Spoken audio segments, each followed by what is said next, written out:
So years ago, this Purple Rain, I don't know, a song from Purple Rain came out on radio, and I'm like, oh man, I remember that movie. When that movie came out, I thought that was one of the greatest movies I'd ever seen in my life. And I saw it a couple of years ago. I thought this is the stupidest, most pathetic, ignorant thing I've ever seen. That's what I thought. And I thought, how much do we change? You know, how much do we change? And I'm like, wow. I don't know, it was just so, like, the whole thing was so stupid, how narcissistic he was to that girl. And I'm like, ew! Slapping her and shit. I mean, they were barely seeing each other, and he slaps her across the face, and she's like, ah! And I'm just like, this is fucking ridiculous. This dude looks like a fucking pansy girl jumping around. I mean, I'm just like, they really pushed that androgynous thing in the 80s, and I was down for it. Well, because I think, because of my experiences and wanting to be a boy, not because I was trans or had gender confusion in any way. I did not.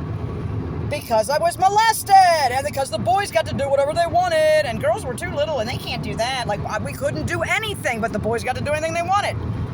Go fishing, go in the woods, go do that. I can't leave the yard. I can't get on that ride because I'm too little. I can't do shit. I'm just like, God damn, I associated it with being female, which it was. The girls couldn't do shit. But also my size, because I was small. So that's the only reason I wanted to be a boy. So when all the androgynous styles and shit came out, it made me feel more comfortable to dress like a tomboy. And I don't know, I think it was self-soothing, kind of like to look in the mirror and not see a completely feminine thing. Is that possible psychologically? Was that what's going on in my head at the time? I don't know. Because I know damn well I wasn't trans and I didn't want to actually have a dick, although I was curious. I was like, oh, it'd be interesting to have one of those. It'd be interesting to be a cat. It'd be interesting to be a horse. It'd be interesting to be a bird.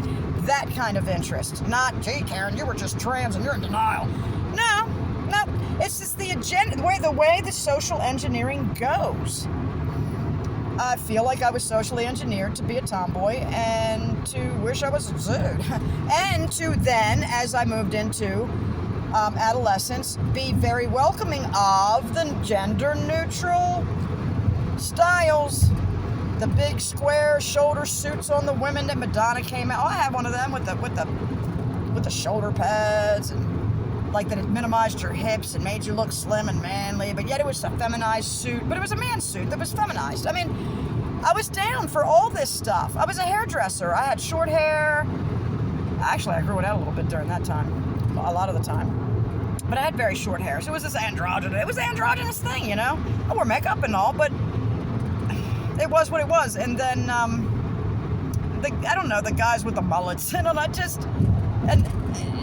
getting more stylish, you know, with their clothing, and I don't know, just the whole thing's just a bunch of BS. If we could have fun with it instead of it would be okay, instead of it being so seriously expected by everybody. Like, decorate your body any way you want. But it just never seems to be okay, you know, to do just whatever. There's like these trends and stuff, you know. Anyway, does bullying cause androgyny? Does sexual bullying cause androgyny? Or androgyny, I think it does. I absolutely think it does. When bullying is associated with your gender or your sexuality, I think it could steer you towards wanting to be a little more genderless without really realizing that that's why, or that you're even doing it for that reason. You just think, I just naturally feel this way. I just feel like a tomboy. Really? Did I?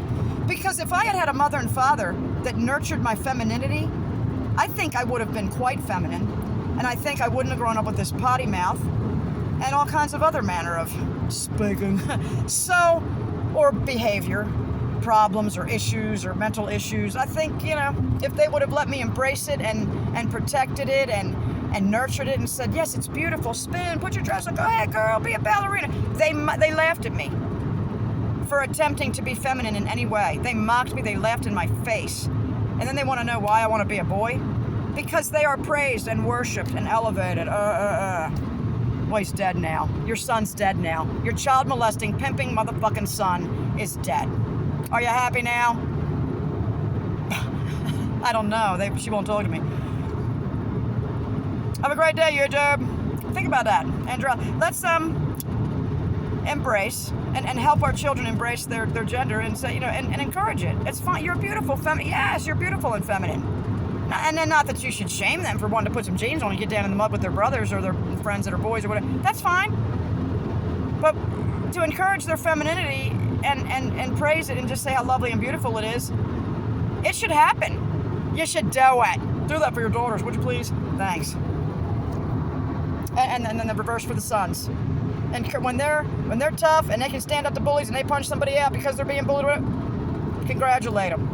Tell them don't beat them into the fucking ground, but just punch them once. Assert yourself. The boys should be allowed to know when to hit. Don't hit until you have to, but then do it. That's what's wrong with it. Everybody's sitting around wringing their hands at the freaking, wringing their hands. They're all grown men wringing their hands. Oh, the border crisis. Oh, whatever. Fucking do something about it. God bless America. All right, peace out.